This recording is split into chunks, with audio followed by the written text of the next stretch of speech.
Shall we just jump in this time? No. Now, my question is, do I actually record the theme and use like a standard cut, or do I try and sing it every time? Oh, we Sing we might anew. need to record it. We might need to Oh, record okay. it. Well, here's our filler. Rhyme or free, it doesn't matter to me. It's my bad poetry. Bleh. Good day and welcome to My Bad Poetry, a podcast where we take a deep dive into my dabbling with poetry, primarily between 2004 and 2008 when I was in high school. Each week we hear a selection read aloud for what may be the first time, and we'll examine this work for its historical, philosophical, and literary qualities, always asking, why in the world did I write this? I am dragging my dear friend Dave with me on this journey into my old private journal. Dave, as always, sorry in advance. You're welcome and good evening. Are, are Yeah, we I don't expect? know, Do Aaron. you, do you think people will listen to this at night? I don't think people will listen to this, Aaron. That's fair. I hear you, and I see where you're coming from. Yeah, I don't know if this would be an evening podcast to calm No. your moods down at the end of the day. These works are so angsty. Uh, ang- Angsty, is that a word? Angsty? Angsty. I forgot a T. Thank you, Dave, for Or pointing out. you could go angsty. Make it sound like real sacre Yeah, blue. like German Wunderlust or something. Yeah. Wanderlust? What? Gosh, No, I like this Vonderloose. this is really starting out well this time around. We This is really our know what's going second on. podcast, and already I want to torch it. So so without further ado, we're just gonna dive in here. Um, Beautiful. as I just mentioned, this is our second podcast, meaning we will now hear the second written selection out of my private journal, written sometime in the months leading up to May 2004. Again, I did not date this. It might literally have been on the same day as the work Truth, which we heard last time ago. This one is titled Life, Dave. It's about life. Ooh, Yeah. truth in life. Truth in life. I really started with the big picture things. So, I mean, I think you started with the basics, super easy stuff to define what is truth, what is life. Next is probably hope, despair, we will see. ontology. Yeah, totally. You're not too far off. This poem consists of 3 lines, which I wrote. And then when I retyped it, oh, no, it still consists of 3 lines. So we'll hear it and then we'll dive in. Yeah. Life. Life is full of ups and downs until your whole life is a down and you live for an up.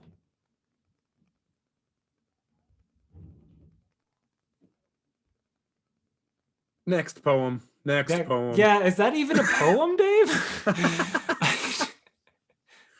Well, I was at this restaurant a while back, and I got this dessert, and it came with what I feel like was that same poem.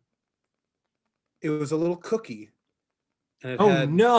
a little fortune of sorts in it, Aaron. Are you calling this a fortune cookie, Dave? Little bit, little bit. Yeah, no, I can hear that. That's yeah. Can you You turn know, to the next page and get my lucky numbers? oh, your lucky numbers are no. um yeah, when I reread this, I'm not even sure if this qualifies as a poem. It's definitely poetic. It has some I mean, it doesn't have traditional structure, it doesn't have rhyme, but it's it's poetic in its own Yeah, way.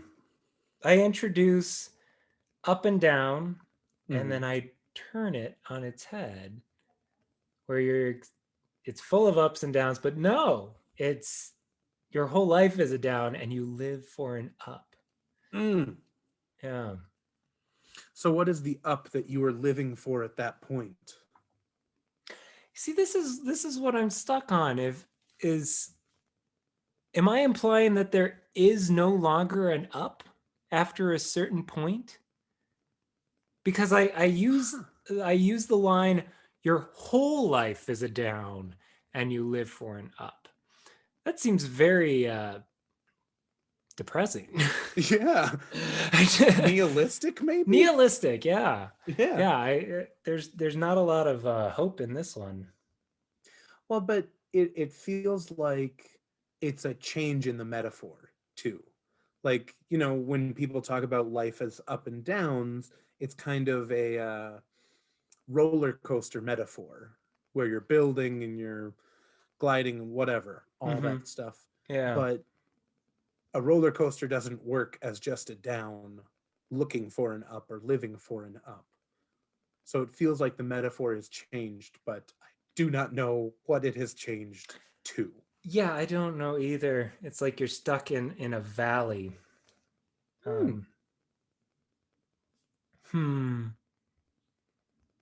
Yeah, I think this is a. I mean, it is kind of captures that feeling of when you are really down.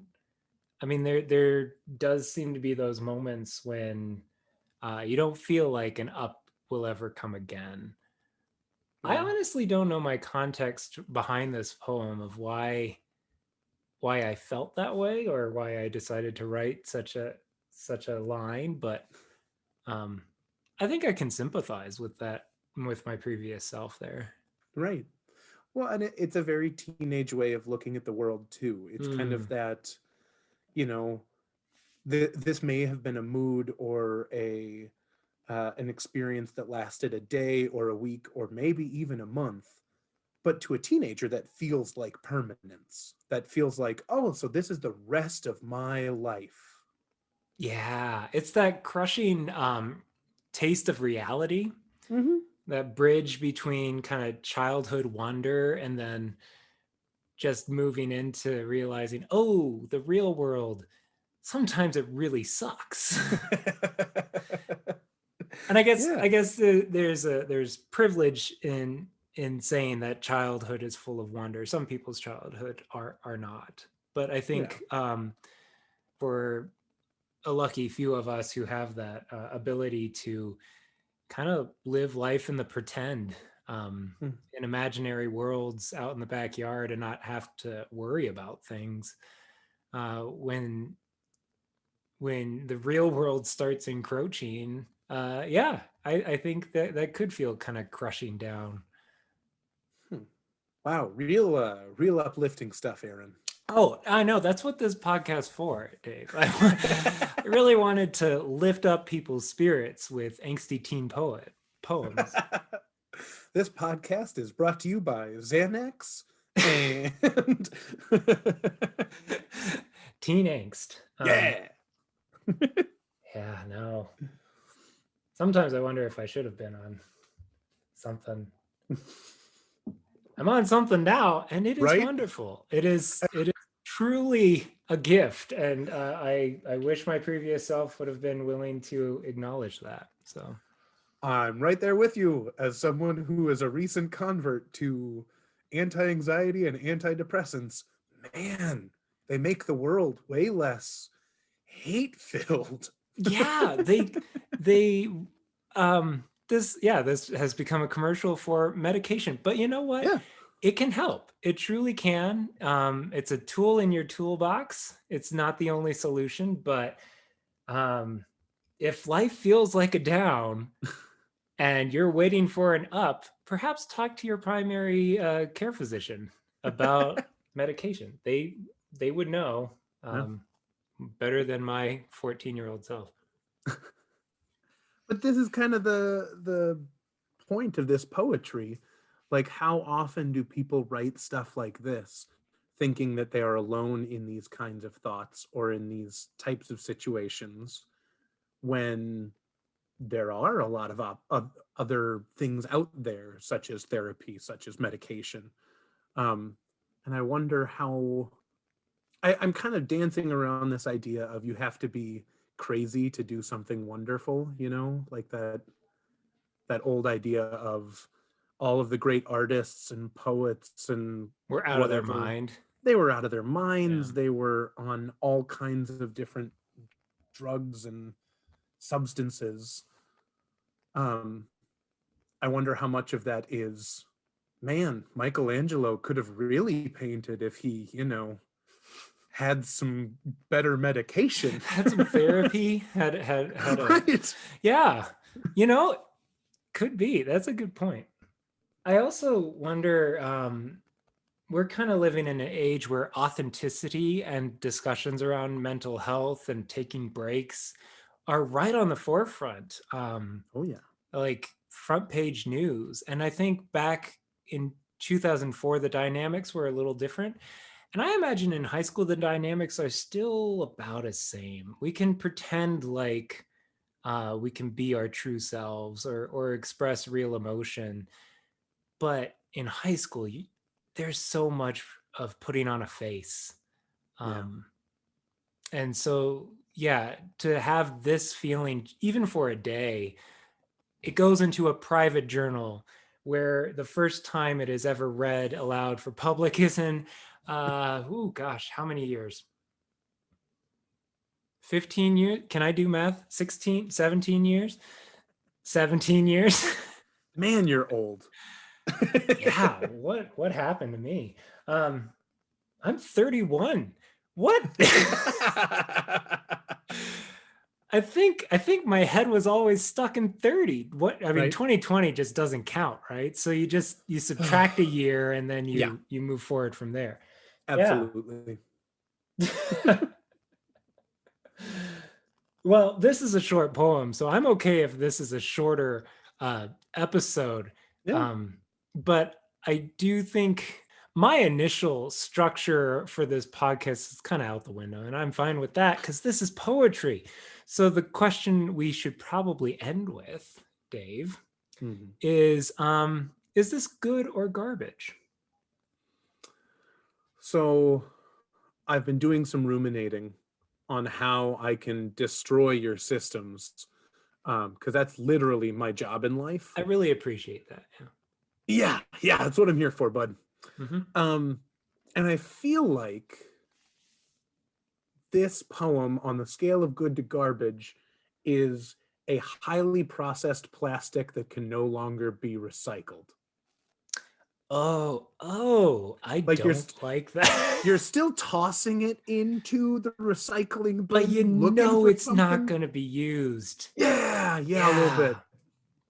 There's that like slight guilt. It's like, oh, we'll let someone else sort that out. Yeah, it's no longer my problem. Ooh, I- yeah. I don't see a triangle on this one, but I'm putting it in there. Oh, yeah. No, I feel that is fitting. It kind of uses an old formulaic phrase full of ups and downs, and it is not recycled to its best self. Right. Yeah, There's a it's a chance. There's a chance something could come from it, but yeah. Okay. I like this scale you're coming up with, Dave. I This is enjoy it too. that's good. Um, yeah, no, I'll agree with you again. I think this is well recycled thoughts and probably one use only. It was it was useful for a day, and I think that it was good to put it on the page and to leave it there. But There you go. yeah. Well, great. I think we will end this podcast with words from a true poet. Hmm. These are the starting stanza or a stanza and a half from the poem Survival Guide by Joy Landon. And it goes like this: No matter how old you are, It helps to be young when you're coming to life. To be unfinished, a mysterious statement, a journey from star to star. Thanks, Dave, for that. Beep, beep, beep, beep. Kim Possible sending us off. Okay, this has been My Bad Poetry, episode 2. And whew, We tried, you guys. We tried. We tried. we're, yeah, regret. Rhyme or free doesn't matter to me. It's my bad poetry.